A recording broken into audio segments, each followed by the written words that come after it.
Sa ngalan ng Ama at ng Anak at ng Espiritu Santo, Amen. ang pagpapala ng ating Panginoong Heso Kristo, ang pag-ibig ng Diyos Ama, at ang makikipagkaisa ng Espiritu Santo naway sumainyong lahat. At sumaiyo rin. Mga kapatid, aminin natin ang ating mga kasalanan upang tayo'y maging marapat gumanap sa banal na pagdiriwang. Inaamin ko Sa makapangyarihang Diyos at sa inyo mga kapatid, na lubha akong nagkasala sa isip, sa salita at sa gawa, at sa aking pagkukulang. Kaya isinasamo ko sa mahal na Birheng Maria, sa lahat ng mga anghel at mga banal, at sa inyo mga kapatid, na ako'y panalangin sa Panginoong ating Diyos. Kawaan tayo ng makapangyarihang Diyos, patawarin tayo sa ating mga kasalanan at patnubayan tayo sa buhay na walang hanggan. Amen. Panginoon, kaawaan mo kami. Panginoon, kaawaan mo kami. Kristo, kaawaan mo kami. Kristo, kaawaan mo kami. Panginoon, kaawaan mo kami. Panginoon, kaawaan mo kami. Manalangin tayo. Ama naming makapangyarihan, lakas ka ng mga walang inaasahan, kundi ikaw. Ang pagluhog namin ay iyong pagbigyan, sapagkat kami mga tao lamang na pawang mahihina kapag iyong iniwanan. Kaya naman kami lagi mong tulungan upang sa pagtupad ng iyong mga kautusan, ikaw ay aming mabigyang kasiyahan sa aming iniisip at ginagawa araw-araw. Sa pamamagitan ni Jesucristo, kasama ng Espiritu Santo, magpasawalang hanggan. Amen.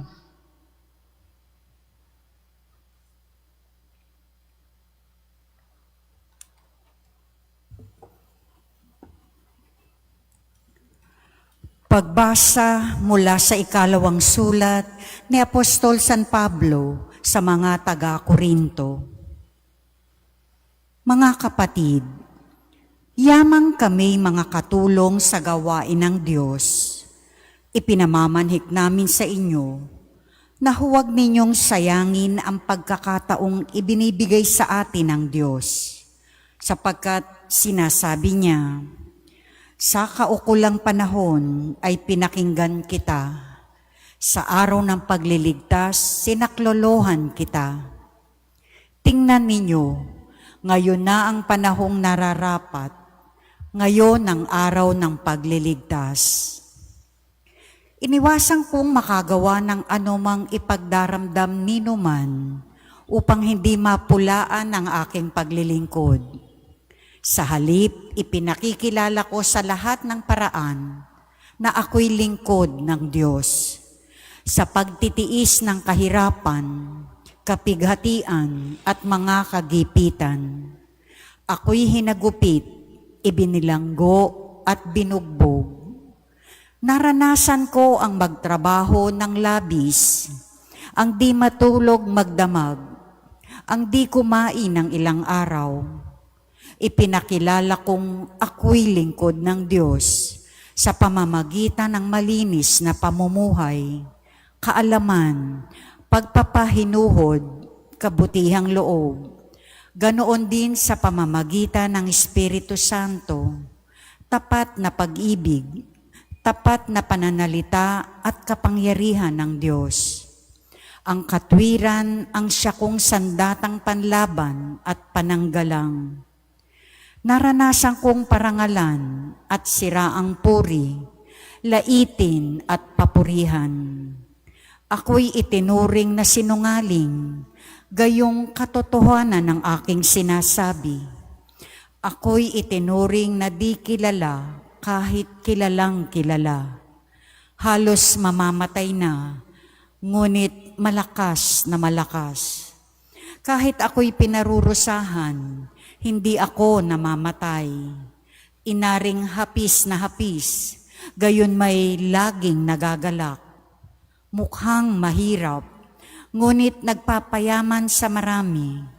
Waring walang-wala, ngunit akin ang lahat ng bagay. Ang salita ng Diyos. Salamat sa Diyos.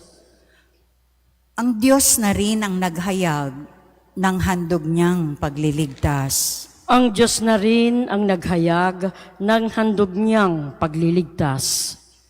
Umawit ng bagong awit at sa puon ay ialay, pagkat yaong ginawa niya'y ay kahangahangang tunay. Sa sariling lakas niya at taglay na kabanalan, walang hirap na natamo, yaong hagad na tagumpay. Ang Diyos na rin ang naghayag ng handog niyang pagliligtas. Ang tagumpay niyang ito'y siya na rin ang naghayag. Sa harap ng mga bansay, nahayag ang pagliligtas. Ang pangako sa Israel, lubos niyang tinutupad. Ang Diyos na rin ang naghayag ng handog niyang pagliligtas. Tapat siya sa kanila at ang pag-ibig ay wagas. Ang tagumpay ng ating Diyos kahit saan ay namalas. Magkaingay na may galak, yaong lahat sa daigdig. Ang poon ay buong galak, napurihin sa pag-awit. Ang Diyos na rin ang naghayag ng handog niyang pagliligtas. Magsitayo na po ang lahat.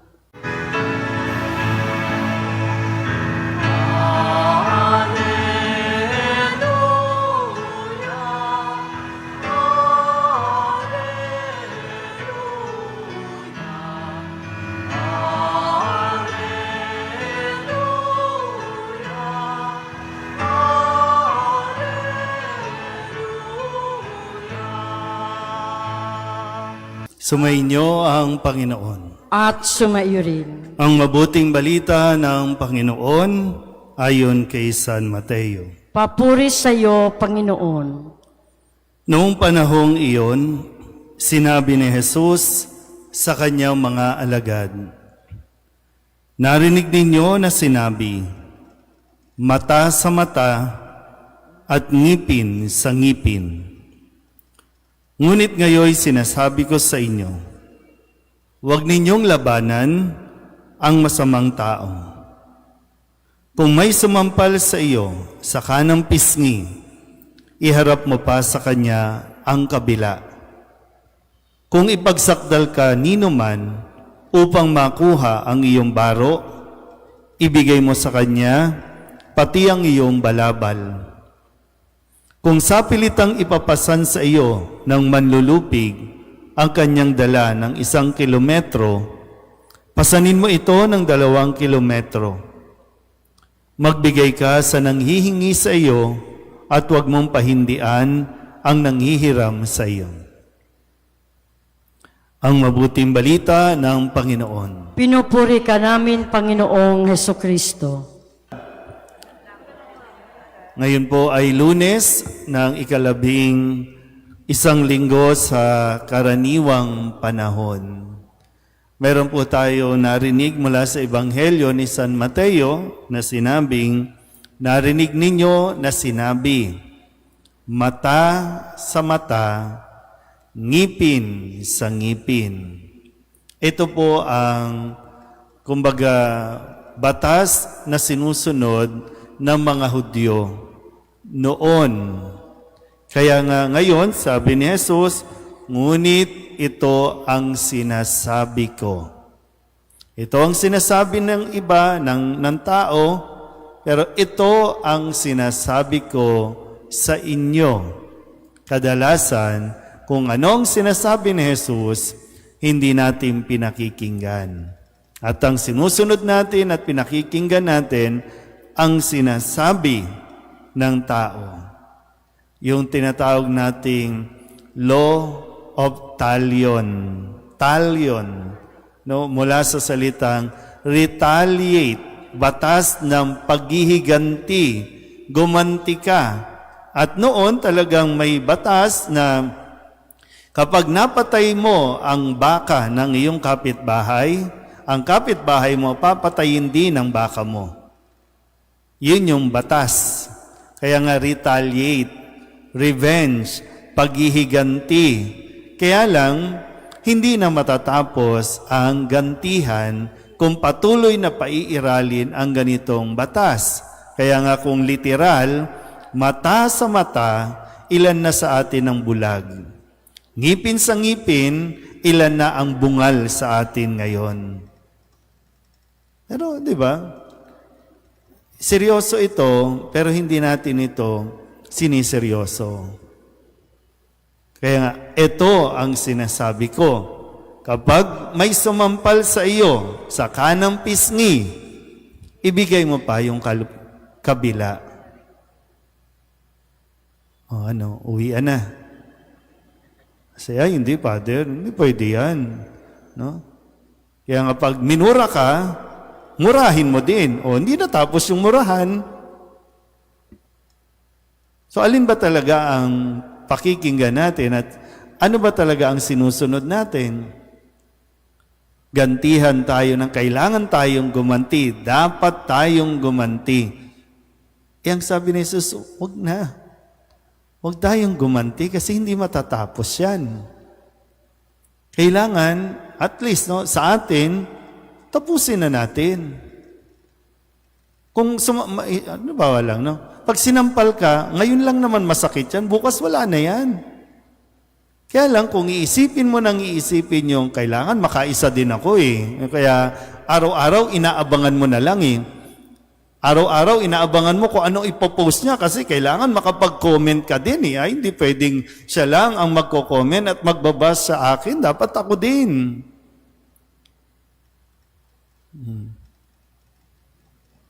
Ayaw ba natin ng tahimik na buhay? Ayaw ba natin ng mapayapa? Kaya walang kapayapaan kasi walang tumitigil na makaganti.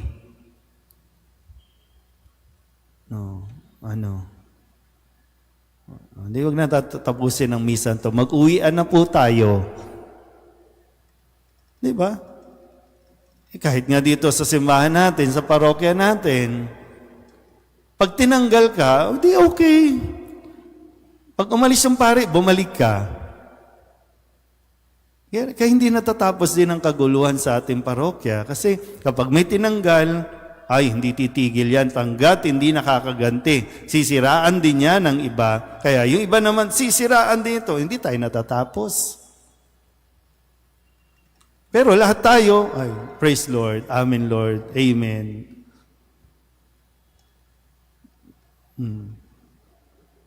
Pero ayaw natin pakinggan itong sinasabi. Ito ang sinasabi ko. Mahirap kung mahirap. Pero, ay, sino ba talaga ang susundin mo kasi? Sino ba talaga? Yung tao o si Kristo? Na niluluhuran mo, sinasamba mo, pinapupurihan mo, kinakantahan mo. Tapos pagdating sa batas, ay hindi, kailangan makaisa ako, hindi. Kailangan makaganti ako. Hindi pwede yan. O anong silbi ng sinasabi ni Kristo? Kung hindi natin sisikapin, pakimura nga yung katabi ninyo. Di ba sabi nga, naalala nyo, di ba, nung isa sa mga pagninilay ko, o kapag may nagmura sa iyo, pag minura ka, ano ang dapat sabihin? I love you. Di ba? Kasi para tayo mga eng-eng. Di ba? No? Para tayo mga eng-eng. Pag nandito, praise you Lord. Kakarakol pa tayo, sasayaw pa tayo, di ba? Procession pa tayo. Pero kapag may umaway sa atin, nakakalimutan natin lahat ng aral na binibigay ni Jesus sa atin. At ang paiiralin natin yung bugso ng damdamin na hindi, kailangan gumanti, makaganti tayo. Kaya, alam niyo yun, kapag yung mahalaga talaga pag mayroong nangyayari, kumalma ka. Huwag kang padalos-dalos. Mag-isip ka. Magdasal ka muna kung ano ang dapat mong gawin. Kasi kung padalos-dalos, wala, hindi talaga tayo magkakaroon ng kapayapaan.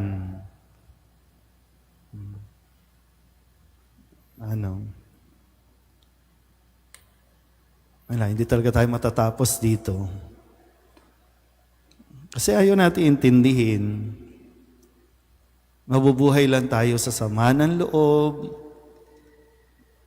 Mayroong kang, para ba alam mo yung sinasabi dito ni Jesus sa atin, mayroong kang pagkakataon baguhin ang takbo ng iyong buhay. Sa bawat araw, may pagkakataon tayo para isaayos ang ating buhay. At tandaan natin, sa gantihan, walang nananalo.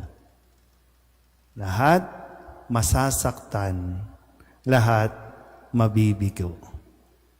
Kaya nung nangyari ito mismo kay Kristo, lahat na ginawa sa Kanya, pero ang sabi lang niya, patawarin mo sila, Ama, hindi nila alam ang kanilang ginagawa. Kung kaya't si Jesus, umakyat sa langit ng mapayapa. Amen?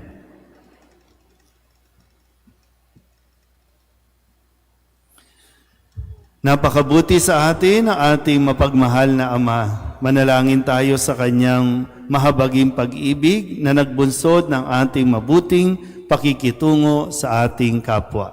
Ang ating pong itutugon, Ama, gawin mo kaming ganap sa iyong pag-ibig. Ama, gawin mo kaming ganap sa iyong pag-ibig.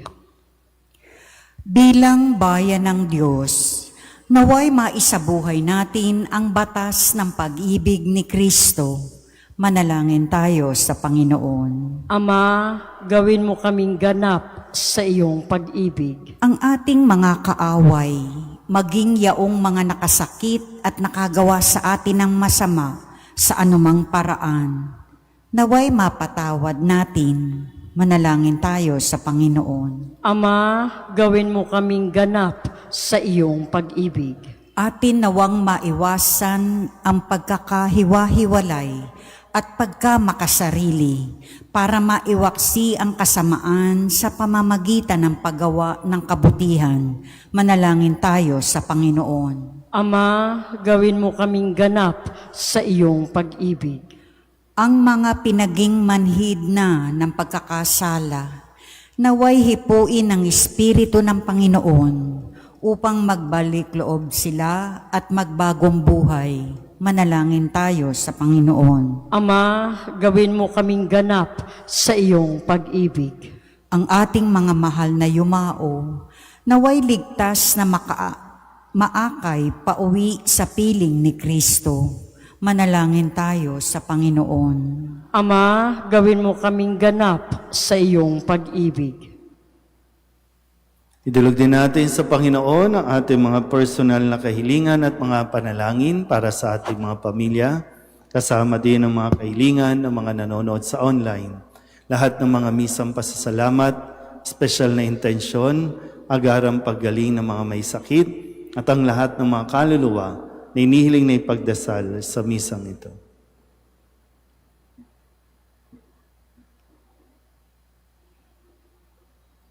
Ang lahat ng ito inihiling namin sa ngalan ni Kristong aming Panginoon. Amen.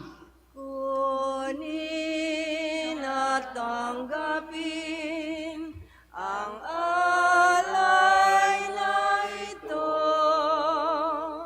mga biyayang nagmula sa pagpapala mo. Tanda ng bawat pusong pagkat inibig mo, ngayon'y nananalig, nagmamahal sa'yo.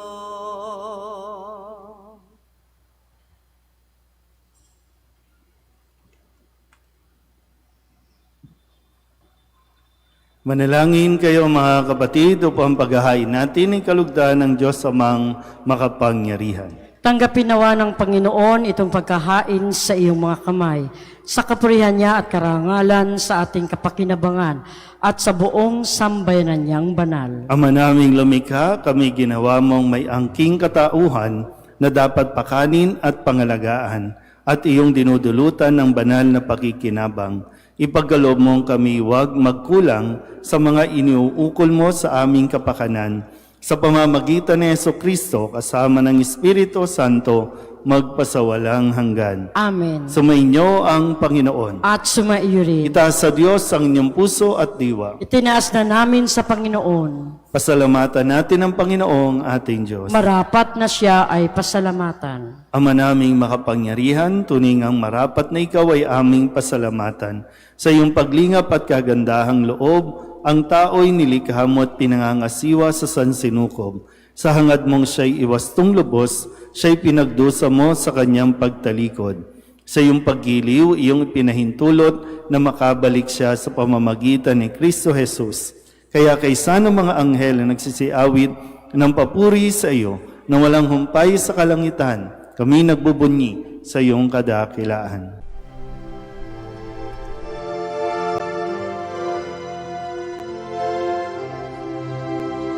Santo, Santo, Santo, Panginoong Diyos makapangyarihan, napupuno ang langit at lupa ng kalwalhatian mo. Hosana sa kaitaasan, pinagpalang na paririto sa ngalan ng Panginoon. Hosana sa kaitaasan.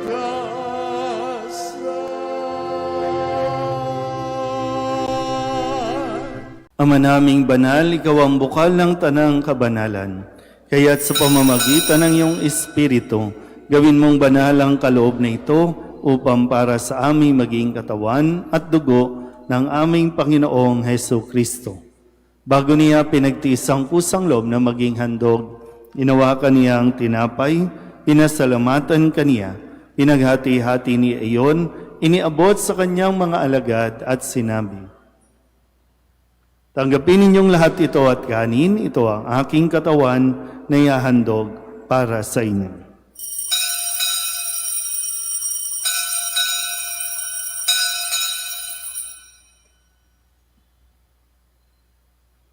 Gayun din naman nung matapos ang hapunan, inawakan niya ang kalis, muli kaniyang pinasalamatan.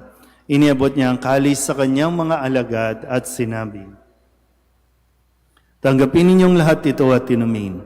Ito ang kalis ng aking dugo, ng bago at wala hanggang tipan, ang aking dugo na ibubuhos para sa inyo at para sa lahat, sa ikapagpapatawad ng mga kasalanan. Gawin ninyo ito sa pag-alaala sa akin.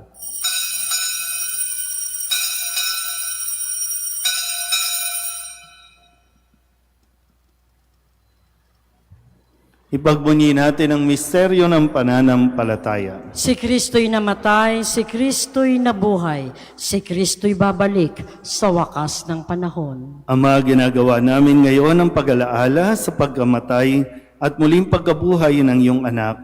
Kaya tiniaalay namin sa iyo ang tinapay na nagbibigay buhay at ang kalis na nagkakaloob ng kaligtasan. Kami nagpapasalamat dahil kami iyong minarapat na tumayo sa harap mo para maglingkod sa iyo. Isinasamo namin kami magsasalo-salo sa katawan at dugo ni Kristo ay mabuklod sa pagkakaisa sa pamamagitan ng Espiritu Santo. Ama, lingapin mo ang iyong simbahang laganap sa buong daigdig. Puspusin mo kami sa pag-ibig kaysa ni Leon na aming Papa at ni Jose na aming Obispo at ng Tanang Kaparian. Alalahanin mo rin ang mga kapatid naming nahimlay na may pag-asang sila'y muling mabubuhay, gayon din ang lahat ng mga pumanaw. Kawaan mo sila at patuloyin sa iyong kaliwanagan. Kawaan mo at pagindapating kaming lahat na makasalo sa iyong buhay na walang wakas. Kaysa ng mahal na Birhen Maria na ina ng Diyos, ng kabiyak ng puso niyang si San Jose, kaysa ng mga apostol at ng lahat ng mga banal na namuhay dito sa daigdig ng kalugod-lugod sa iyo, may pagdiwang nawa namin ang pagpupuri sa ikararangal mo sa pamamagitan ng iyong anak na aming Panginoong Heso Kristo. Sa pamamagitan ni Kristo, kasama niya sa Kanya, ang lahat ng parangal at papuri ay sa iyo, Diyos Amang makapangyarihan, kasama ng Espiritu Santo, magpasawalang hanggan.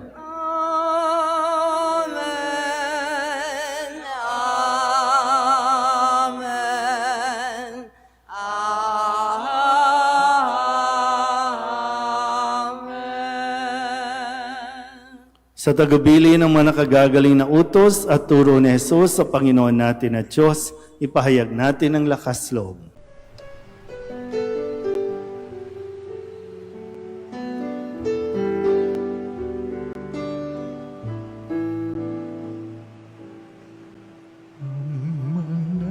namin sumasalang ka, sambahin ang ngalan mo, mapasa amin ang kaharian mo, sundin ang loob mo. Dito sa lupa para ng sa langit, bigyan mo po kami ngayon ng aming kakanin sa araw-araw at patawarin mo kami sa aming mga sala para ng pagpapatawan namin sa nagkakasala sa amin, at huwag mo kaming ibang dulot sa tukso, at yadya mo kami sa lahat ng masama. Inihiling namin kami iadya sa lahat ng masama, pagkalooban ng kapayapaan araw-araw, iligtas sa kasalanan at ilayo sa lahat ng kapahamakan, samantalang aming pinananabikan ang dakilang araw ng pagpapahayag ng tagapagligtas naming sa Heso Kristo. Sapagkat iyo ang kaharian at ang kapangyarihan at ang kapurihan magpakailanman. Amen. Panginoong Heso Kristo, sinabi mo sa iyong mga apostol, kapayapaan ang iniiwan ko sa inyo, ang aking kapayapaan ang binibigay ko sa inyo. Tunghayan mo ang aming pananampalataya at huwag ang aming mga pagkakasala. Pagkalooban mo kami ng kapayapaan at pagkakaisa ayon sa iyong kalooban, kasama ng Espiritu Santo, magpasawalang hanggan. Amen. Ang kapayapaan ng Panginoon ay laging sumainyo. At sumaiyo rin. Magbigayan po tayo ng kapayapaan sa isa't isa.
Ito ang kordero ng Diyos. Ito ang nag-aalis ng kasalanan ng sanlibutan. Mapalad ang mga inaanyayahan sa kanyang piging. Panginoon, hindi ako karapat-dapat na magpatuloy sa iyo, ngunit sa isang salita mo lamang ay gagaling na ako.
Manalangin tayo. Ama naming mapagmahal, ang pinagsaluhan naming banal na pakikinabang na nagpapahiwatig ng iyong pakikiisa sa tanang naritong nakikipagdiwang ay magdulot nawa ng pagkakaisa sa iyong sambayanan sa pamamagitan ni Jesucristo kasama ng Espiritu Santo magpasawalang hanggan. Amen. Sumainyo ang Panginoon. At sumaiyo rin. At pagpalain kayo ng makapangyarihang Diyos, Ama at Anak, at Espiritu Santo. Amen. Tapos ang banal na misa, humayo tayo sa kapayapaan ni Kristo. Salamat sa Diyos.